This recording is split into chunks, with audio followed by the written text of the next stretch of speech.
Hello my dear viewers, welcome back to my channel. ഇന്ന് നമ്മൾ നോക്കാൻ പോകുന്നത് നിങ്ങൾ ആഗ്രഹിക്കുന്ന കാര്യം, നിങ്ങളുടെ മനസ്സിൽ ഉള്ള ഒരു കാര്യം അത് നടക്കുമോ ഇല്ലയോ എന്നാണ് നമ്മൾ നോക്കാൻ പോകുന്നത്. നിങ്ങളുടെ ഏറ്റവും വലിയൊരു ആഗ്രഹമാണ്, അത് നടക്കുമോ ഇല്ലയോ എങ്കിൽ നൽകുന്ന മെസ്സേജ് എന്തെന്നാണ്. ഇത് കാണുന്ന എൻ്റെ വ്യൂവേഴ്സിന് റെസൊണേറ്റ് ആകുന്ന രീതിയിൽ എങ്കിൽ നിങ്ങൾക്ക് നൽകുന്ന മെസ്സേജ് എന്തെന്നാണ് നമ്മൾ നോക്കാൻ പോകുന്നത്.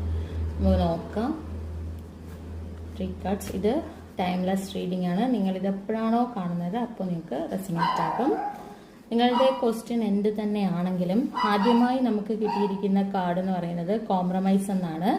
നിങ്ങൾ എന്തെങ്കിലും ഒരു കാര്യത്തിന് കോംപ്രമൈസ് ചെയ്യാനുണ്ടെങ്കിൽ അത് കോംപ്രമൈസ് ചെയ്യണം എന്നാണ് കാണിക്കുന്നത്. സെക്കൻഡ് വന്നിരിക്കുന്ന കാർഡ് എന്ന് പറയുന്നത് ലുക്ക് ഫോർ എ സൈൻ ആണ്. അതായത് നിങ്ങൾ എന്തെങ്കിലും ഒരു എന്താ പറയുക, ഏഞ്ചൽ നമ്പേഴ്സ് അല്ലെങ്കിൽ നിങ്ങൾ ബട്ടർഫ്ലൈസ് അങ്ങനെ എന്തെങ്കിലും റെയിൻബോസ് നിങ്ങൾ എന്തെങ്കിലും കാണുന്നുണ്ടെങ്കിൽ അത് നോക്കാനാണ് പറയുന്നത്. ഏഞ്ചൽ നിങ്ങൾക്ക് നൽകുന്ന മെസ്സേജ് അതാണ്. നിങ്ങൾ ആഗ്രഹിക്കുന്ന കാര്യം നടക്കുമോ ഇല്ലയോ എന്നുള്ളതിന് കറക്റ്റായിട്ടൊരു ആൻസർ തന്നെയാണ് ഏഞ്ചൽ നൽകിയിരിക്കുന്നത്. അബണ്ടൻസ് ആണ്. നിങ്ങൾ ആദ്യം ചെയ്യേണ്ടത് കോംപ്രമൈസ് ചെയ്യുക. നിങ്ങളുടെ സിറ്റുവേഷനിൽ കോംപ്രമൈസ് ചെയ്യേണ്ട കാര്യങ്ങളുണ്ടെങ്കിൽ കോംപ്രമൈസ് ചെയ്യുക. സെക്കൻഡ്, നിങ്ങൾ ലുക്ക് ഫോർ എ സൈൻ നോക്കുക.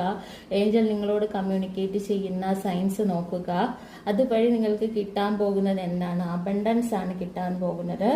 മെഡിറ്റേഷൻ ചെയ്യുന്ന ആൾക്കാരാകണം നിങ്ങൾ. അല്ല എന്നുണ്ടെങ്കിൽ നിങ്ങൾ കൂടുതൽ പ്രേയേഴ്സിലുമായിട്ട് കണക്ട് ചെയ്യുന്ന ആൾക്കാരാണ്. അതുകൊണ്ട് ഏഞ്ചൽ പറയുന്നത് ആസ്ക് യുവർ ഏഞ്ചൽസ് എന്നാണ്. നിങ്ങളുടെ തന്നെ ഏഞ്ചൽസ് നിങ്ങൾക്ക് അങ്ങോട്ട് മുന്നോട്ട് പോകുന്നതിനുള്ള എല്ലാവിധ അനുഗ്രഹങ്ങളും എല്ലാവിധ കാര്യങ്ങളും നിങ്ങളിൽ തന്നെ പറഞ്ഞു തരും എന്ന് തന്നെയാണ് കാണുന്നത്. അപ്പോൾ നിങ്ങൾ അതെല്ലാം ചെയ്യുക. എല്ലാവിധ നന്മകളും നേരുന്നു. Thank you my viewers.